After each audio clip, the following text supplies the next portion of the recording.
शुक्लांबरधरं विष्णुं शशिवर्णं चतुर्भुजं प्रसन्नवदनं ध्यायेत् सर्वविघ्नोपशान्तये। गुरुब्रह्मा गुरुर्विष्णु गुरुर्देवो महेश्वरः गुरु साक्षात् परब्रह्म तस्मै श्री गुरवे नमः।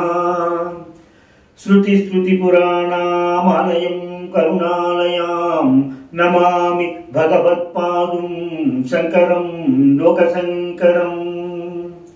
वागर्धाविव सम्पृक्तौ वागर्धप्रतिपत्तये जगतः पितरौ वन्दे पार्वती परमेश्वरौ वन्दे पार्वती परमेश्वरौ।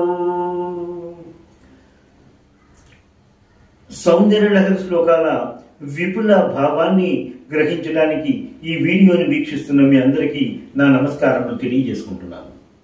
అలాగే సౌందర్యలహరి గురించి రాసిన గ్రంథకర్తలకి, సౌందర్యలహరి గురించి చెప్పినటువంటి ప్రవచనకర్తలకి అందరికీ నా నమస్కారాలు తెలియజేస్తున్నాను. మా గురువు గారైన శ్రీ జ్ఞానేశ్వరాంబ గారికి నమస్కారాలు తెలియజేస్తూ ఆవిడ ఆశీస్సులను అర్థిస్తూ ఈరోజు సౌందర్యలహరిలోని 12వ శ్లోకం యొక్క విపుల భావాన్ని తెలియజేయడానికి అమ్మవారు నాకు ఇచ్చిన శక్తి మేరకు, జ్ఞానము మేరకు ప్రయత్నం చేస్తాను. ఈ శ్లోకము ఇలా ఉంటుంది. త్వదీయం సౌందర్యం తుహినగిరి కన్యే తొలయితుం కవీంద్రాః కల్పంతే కథమపి విరించి ప్రభృతయః యదా లోకౌత్సుక్యా దమరలననాయాంతి మనసా తపోభిర్దుష్ప్రాపామపి గిరిశ సాయుజ్య పదవీ. ఈ శ్లోకం యొక్క స్థూల భావాన్ని ఒకసారి చూద్దాం. అమ్మ హిమగిరి తనయ, నీ యొక్క సౌందర్యమును సాటి చెబుతూ వర్ణించడానికి కవిశ్రేష్ఠుడైనటువంటి బ్రహ్మ మొదలగు వారికి కూడా సాధ్యపడటం లేదు. నిన్ను దగ్గరగా చూడడానికి కాంక్ష కలిగిన వారే సురకన్యలు ఎంతో తపోనిష్టలతో కూడా సాధ్యము కానటువంటి శివ సాయుధ్యమును మనసులోనే భావించుచున్నారు. ఈ శ్లోక భావములకు దగ్గరగా ఉండేటువంటి తెలుగు పద్యాన్ని ఒకదాన్ని పరిశీలిద్దాం. సురలు విరించాదు లలసితిరట నిలుతింపబోని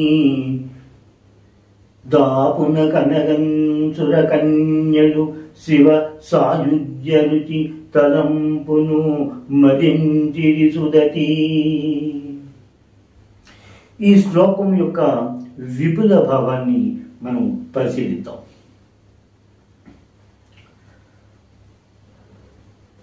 ఈ శ్లోకంలో అమ్మవారి యొక్క స్థూల సౌందర్యం గురించి వివరిస్తూ ఆ స్థూల సౌందర్యము ఎవరికి కూడా దీనితో సమానము అని చెప్పి వర్ణించడానికి వీలు కాదు అనేటువంటి విషయాన్ని తెలియజేస్తూ ఈ శ్లోకంలోని సామీప్య భక్తి గురించి, సాలోక్య భక్తి గురించి, సాలోక్య ముక్తి గురించి కూడా తెలియజేయడానికి ప్రయత్నం చేసినట్టుగా కనిపిస్తుంది శంకర భగవత్పాదులు. సౌందర్యము అనేటువంటిది వైవిధ్యంగా ఉంటూ ఉంటుంది. కొందరికి శరీర ఛాయ సౌందర్యాన్ని ఇస్తే, కొందరికి శరీర సౌష్ఠవము సౌందర్యాన్ని ఇస్తుంది, మరికొందరికి శంఖము వంటి కంఠము సౌందర్యాన్ని ఇస్తే, కొందరికి లేడి కన్నులు లాంటి కన్నులు సౌందర్యాన్ని ఇస్తాయి.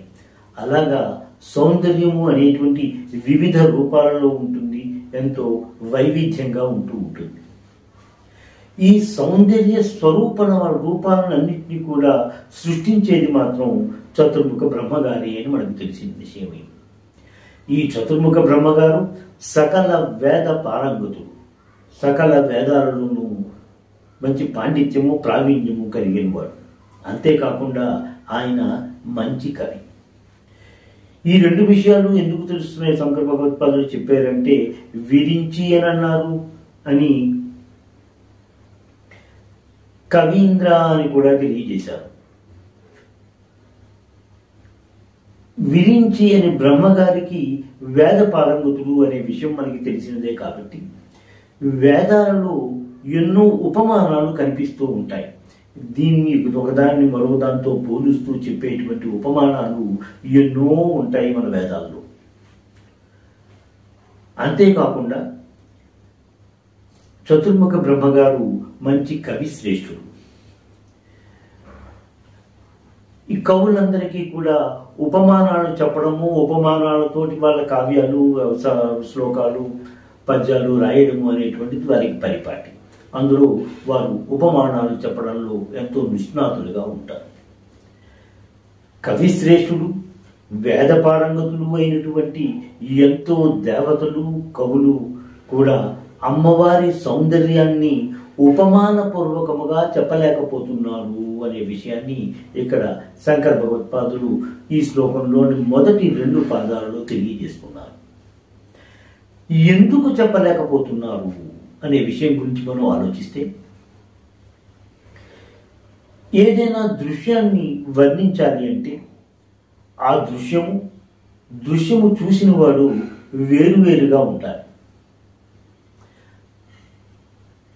అలా కాకుండా అమ్మవారి దివ్య దర్శనము జరిగినప్పుడు అమ్మవారి సౌందర్యాన్ని చూస్తున్నటువంటి ఆ భక్తులు ఎవరైనా సరే ఆ సౌందర్యంలో ముగ్ధులైపోయి, లీనమైపోయి తమ యొక్క అస్తిత్వాన్ని కోల్పోతారు అనే విషయం మనకి తెలిసిన విషయమే. అస్తిత్వాన్ని కోల్పోయిన వ్యక్తి ఆ అమ్మవారి సౌందర్యాన్ని ఆస్వాదిస్తూ అది అనుభూతిని చెందుతాడే కానీ దాన్ని బయటికి వచ్చిన తర్వాత ఆ అనుభూతిని వర్ణించడము అనేటువంటిది చాలా దుర్లభమైన విషయము, అది సాధ్యపడని విషయం. అందుకనేసే శంకర భగవత్పాదులు ఈ విధంగా తెలియజేశారు. విరించి వేదాలు తెలిసినతను, ఎంతో కవీంద్రులు అయినటువంటి ఎంతో మంది దేవతలు, బ్రహ్మ మొదలైనటువంటి దేవతలు, కవులు అందరూ కూడా ఆమె యొక్క సౌందర్యాన్ని, అమ్మవారి సౌందర్యాన్ని వర్ణించలేకపోయారు అన్నారు.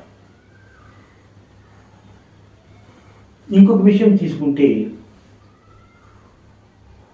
ఒక మనిషి నిద్రపోతున్నాడు అనుకుందాం. నిద్రకి ఉపక్రమించినప్పుడు, నిద్రకి పోకముందు కూడా అతను తన యొక్క విషయాలన్నీ తెలియజేస్తూ ఉంటాడు. లేకపోతే జ్ఞాపకం ఉంచుకోగలడు, తర్వాత అయినా చెప్పగలడు. గాఢ నిద్రలోకి వెళ్ళిన తర్వాత గాఢ నిద్ర నుండి మేల్కొన్న వాడికి ఆ గాఢ నిద్ర ఎలా ఉంది అని అంటే అతను దాన్ని వర్ణించగలడా? నిజంగా అతను వర్ణించగలిగితే అతను గాఢ నిద్రలో లేనట్టే కదా. అంటే ఆ వ్యక్తి నిద్రలో మునిగిపోయాడు, నిద్రలో కలిసిపోయాడు. అటువంటి వ్యక్తి ఆ గాఢ నిద్రని అతను తెలియజేయడం అనేటువంటిది దుర్లభమే అవుతుంది. ఆ విధంగానే అమ్మవారి యొక్క దర్శనమే దుర్లభమైంది.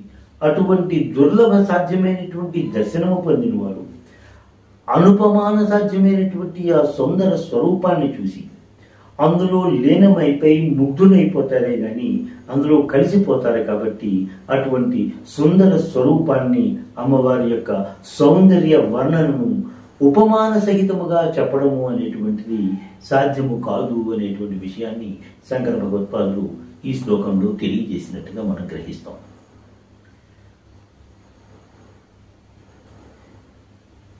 ఈ శ్లోకం యొక్క 3-4 పాదాలని నేను నా మరొక వీడియోలో తెలియజేసుకుంటాను. శ్రీమాత్రే నమః. స్వస్తి. ఎంతో అధ్యయనం చేసి మీకు అందిస్తున్న ఈ వీడియోలను ఆదరిస్తారని భావిస్తున్నాము. మా ఈ ఛానల్ని సబ్స్క్రైబ్ చేసి ఈ వీడియోలని లైక్ చేయండి ప్లీజ్.